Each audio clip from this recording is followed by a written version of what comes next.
We have Piers Morgan interviewing Rishi Sunak on his show Piers Morgan Uncensored yesterday, and it ruffled a lot of feathers, understandably why.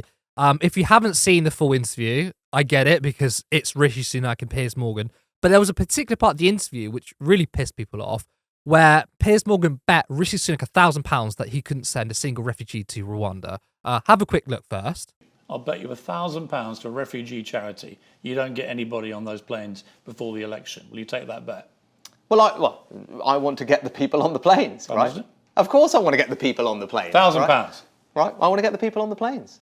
And this is so callous, isn't it? I mean, it's two blokes having a bet on an incredibly sensitive issue on refugees, and I think it's so callous because it's. I mean, he said he's going to give the money to charity. I don't particularly care where it's going to go, but the idea of betting money on trying to send desperate people to Rwanda is so sickening. That's the state of our politics today. We have a prime minister who's trying to appeal like an everyday man, by the way. He's unsuccessful in that regard.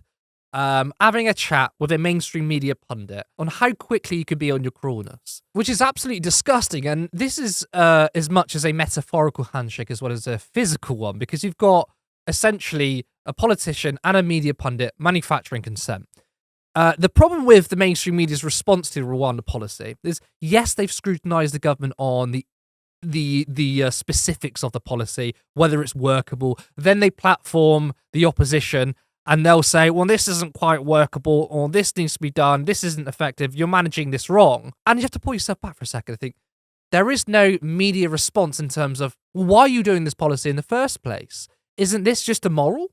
The idea that you want to send desperate people to another country, a country that isn't actually safe for refugees, because we haven't sent a single one. In fact, we've taken in some people from Rwanda.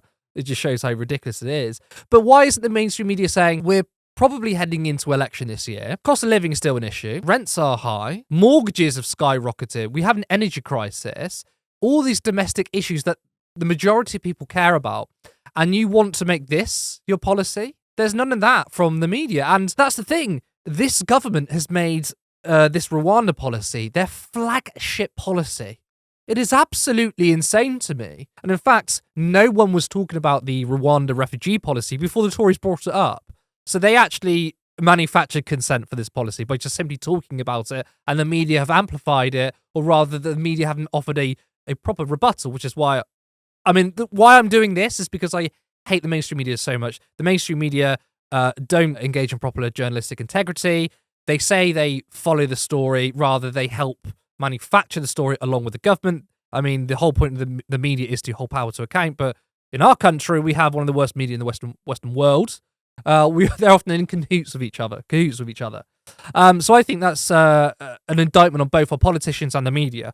And now, of course, an indictment of our opposition party, led under Keir Starmer, because Keir Starmer isn't asking the right questions. Again, why are you talking about sending desperate people to another country when they're not a problem, by the way, despite the media saying they are, when the bread and butter issues are the problem? We need to address our public services. We need to address wages. Why are you trying to distract people with culture wars?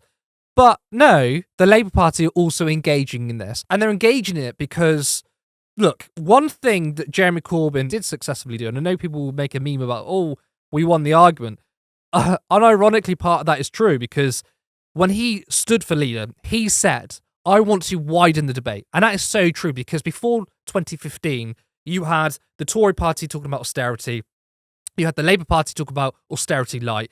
And there was like ferocious debate within the mainstream media, but the confines of that debate was so narrow that it wasn't meaningful. I mean, there's nothing meaningful about, well, we're going to cut 10% or we're going to cut 5% of our public services. That's nothing. Jeremy Corbyn said, well, I want to widen the debate to not how much do you want to cut, but rather, why do we want to cut? Why do we want to implement austerity? And we need that now. We need to widen the debate to say, why are we focusing on desperate people that won't make a negative impact to this country, isn't going to particularly change anything, isn't going to improve anything. It's just a way to distract people. Why are we talking about this? There are so many issues out there today. Homelessness, poverty, the housing crisis, the NHS, bread and butter issues, which still haven't been solved. And we could speak about this, But the opposition party has engaged in this narrowing of the debate, and so has the media. So look, this wasn't just, oh, I want to talk about this particular clip, how callous and bad. Obviously, it is. And I think a lot of people on Twitter were upset about this clip, rightfully so.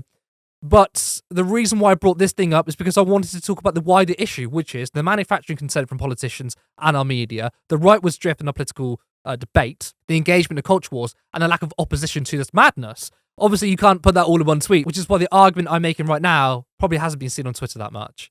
But I think it's an important thing to point out. Even as a strategy, I don't understand why the Tories are doing this. I mean, their polling is abysmal. They are going to lose the next election. And they would have, I think, a semblance of a chance if they were to talk about the economic conditions we're in.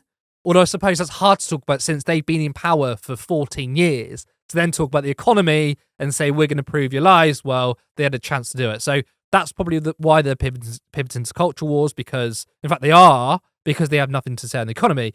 But the Labour Party doesn't either. So aside from Rishi Sunak and Piers Morgan looking like a bunch of tits on TV, I think that particular clip signals how awful our politics is, and it shows those in power don't have our interests at heart. They would rather distract us with utterly bullshit stuff like this Rwanda policy.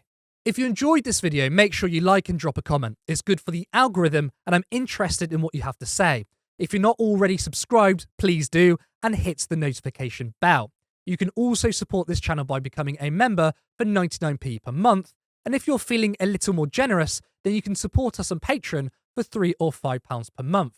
This channel for a while has been uploading every single day, and it's quite a lot of work that is still voluntary and scheduled around my paid work. Currently, Turn Left makes around £20 a month, but I have so much ambition, expect in the future to see more variety in content, such as interviews and Vox Pops. But I want this to be a fully fledged media organisation where not only is this my full-time job, but to have multiple people working for Turn Left. I like to see a live show in the future, more content that delves into culture, history, and much more. But that can only be done if there's money. So please, if you can, support us in any way that's in your capacity. And thank you to existing members, subscribers, and patrons. See you next time.